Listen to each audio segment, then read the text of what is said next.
Hello boys and girls, and welcome back to the Joy of Sticks. StickHead here with your Atari ST gaming channel. Now it's long overdue, but here's the latest instalment in my top 10 favourite Atari ST games.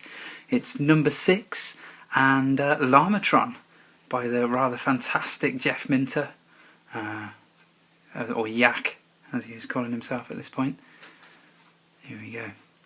Now if you caught my last video, you'll know that I had a bit of a dilemma on my hands whether to play and record the actual physical copy that I've got or to emulate it. Now in the end I decided to emulate it, not because I particularly prefer the emulated version for any reason, but one thing that the emulator does do is let you define your controls. So Llamatron's got this rather brilliant system of using the second player's joystick to aim your shots.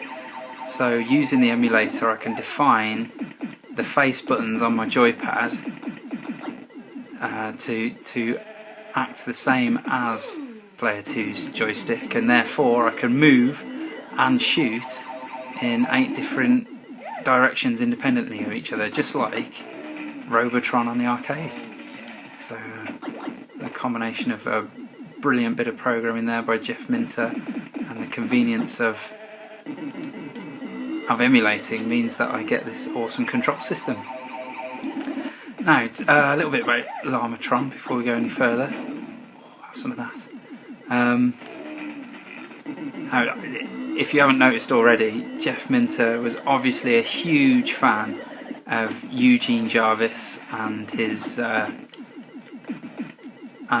arcades, thinking specifically the Williams arcades of the early 80s, you know, especially Defender and indeed Robotron. And now this is pretty much a clone of Robotron, but it distinguishes itself from your typical run-of-the-mill clones in many ways.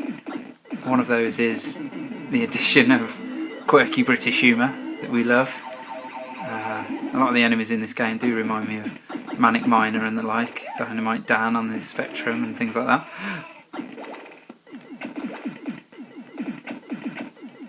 Yeah, so the humour, the fact that it's a lot easier actually is quite nice. You might think that's a bit of a fail to make it too easy, but Robotron was so disgustingly hard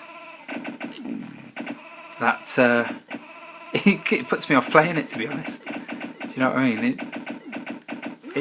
Robotron just utterly hates players. It's disgustingly difficult. You know, I've got to wave 10 now without really thinking about it on Llamatron, which is nice. Ooh, what 5 levels? Whereas on Robotron, I'd have died multiple times by now, no doubt. But I'm actually holding my own, which is nice.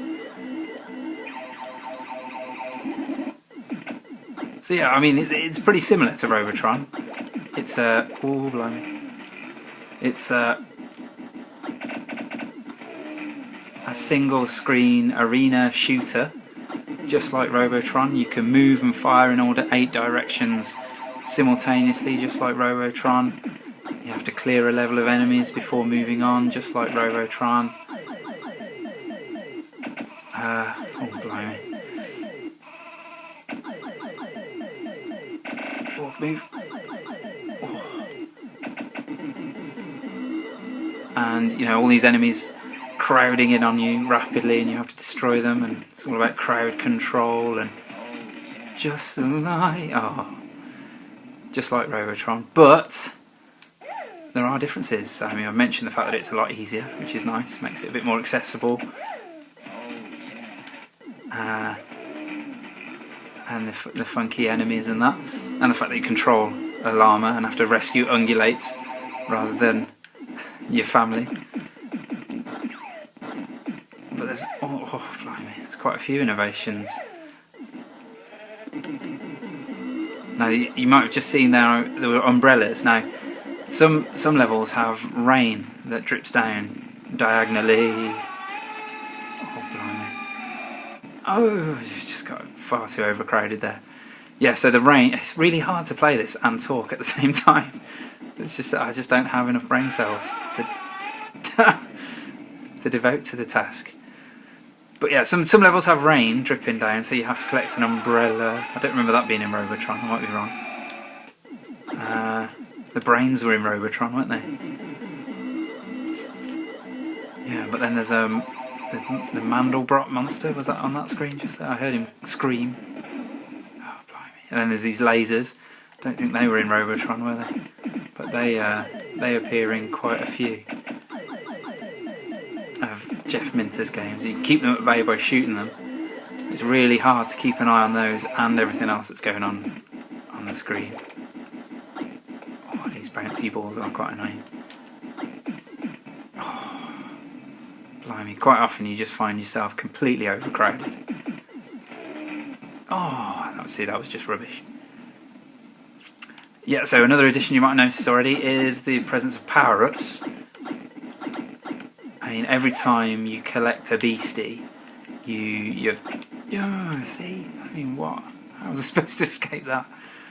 I guess not, but get backed into that corner in the first place. Yeah, every time you collect a beastie like that, your shots turn into what look like cigars. I don't know what they actually are, but it makes them really powerful and makes them travel through enemies, which is fantastic. Here you go, Attack of the Killer Rizzler packets. I'm